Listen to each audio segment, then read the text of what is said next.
Now, I would state from the outset that the Libertarian Party will not be opposing this bill.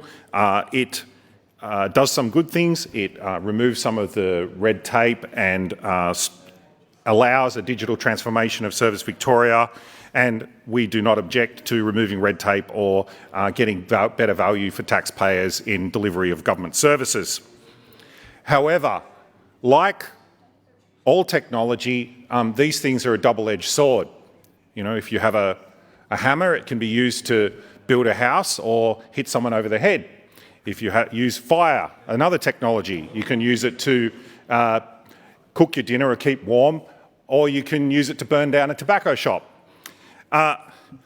Also, if you have a Service Victoria app, you can use it to update your driver's licence details, or you could use it to set up a dystopian limitation on human rights that stops people accessing businesses based on whether or not they refuse drugs mandated by the state. And that's exactly what we saw this app used for in the last term of Parliament.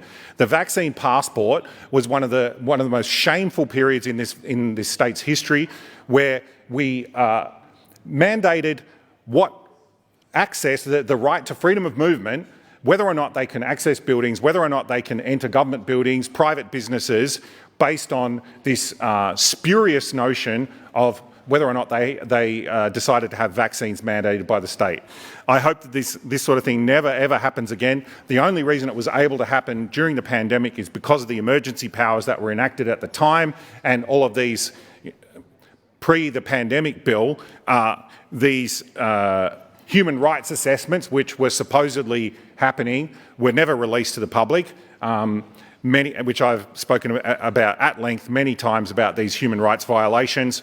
I still don't feel that there's been a proper reckoning of this, the people that were harmed by this, children that were harmed by this. Children, if you'll recall, children were not allowed access to go to a school uniform shop to try on their uniform because they had made a choice not to have the COVID vaccine, and there was a teenage girl trying on clothes outside of the shop, if you'll remember. This happened. And many, many situations where children were denied access to shops. Many of these children are never going to trust the government again, I can tell you.